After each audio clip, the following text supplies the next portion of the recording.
생활형 숙박시설, 흔히 레지던스 또는 생숙이라고 부르는 건물이 있습니다. 숙박시설이지만 부동산 상승기에 마치 주거용 오피스텔처럼 생각하고 분양받은 사람들이 최근 큰 어려움을 겪고 있는데요. 경기도에서는 생숙, 생활형 숙박시설이 무려 5만 실에 달합니다. 오늘은 경기 지역의 생활형 숙박시설 문제를 집중 보도해드립니다. 먼저 박희봉 기자가 현재 발생하고 있는 생활형 숙박시설의 문제점을 정리했습니다. 집값이 급등한 2020년 정부가 주거용 오피스텔을 주택수에 산입시키는 등 규제를 강화하자 생활형 숙박시설 공급이 크게 늘어났습니다. 말 그대로 숙박시설로 이용해야 하지만 부동산 상승기에 상당수가 아파트 대체제로 투자 대상이 되어 왔습니다. 청약통장 없이도 분양받을 수 있고 주택수에 포함되지 않아 각종 과세 대상에도 제외되기 때문입니다.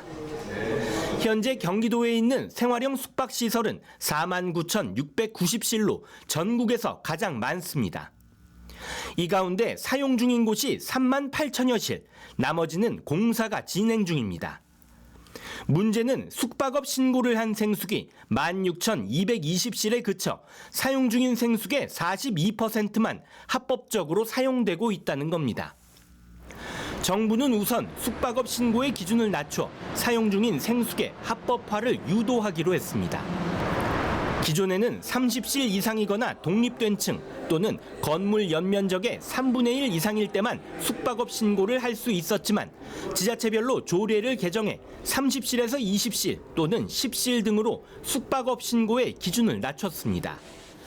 이 일대 건물들은 평범한 원룸처럼 보이지만 아파트나 오피스텔처럼 사용할 수 있는 생활형 숙박시설입니다. 취사시설 설치와 바닥 난방도 가능해 상당수가 주거용으로 쓰여왔는데요. 하지만 엄연히 건축법상 불법입니다. 정부는 생숙의 합법화를 유도하면서 숙박업 신고 기준을 낮추는 것뿐만 아니라 실제 주거용으로 사용이 가능하도록 오피스텔로의 용도 변경 제약 조건도 완화하기로 했습니다. 우선 오피스텔과 숙박시설의 가장 큰 차이점인 복도폭과 부족한 주차장 기준을 완화합니다. 생숙 근처에 주차장을 따로 짓거나 지자체에 돈을 내 공영 주차장을 만들면 오피스텔로의 용도 변경을 허용해 주겠다는 겁니다.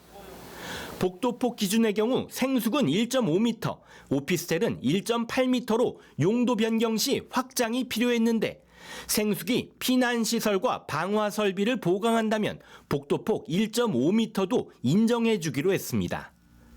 올해 9월까지 용도 변경이나 숙박업 예비 신고를 신청하면 이행강제금을 2027년 말까지 미룬다는 계획입니다.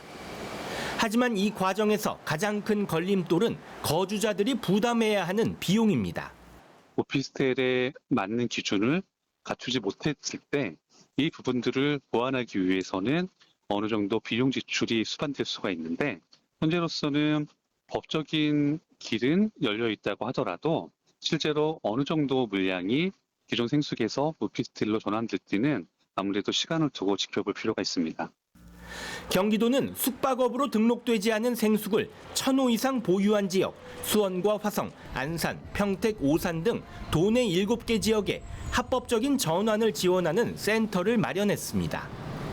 기초지자체의 지구단위 계획 변경과 광역지자체의 의결, 이와 관련한 기부 체납 형식의 공공기여 등 따져야 할 부분이 많기 때문입니다. 생숙의 주거용 합법화 길이 열리고 있지만 적지 않은 진통이 예상됩니다. BTV 뉴스 박희봉입니다.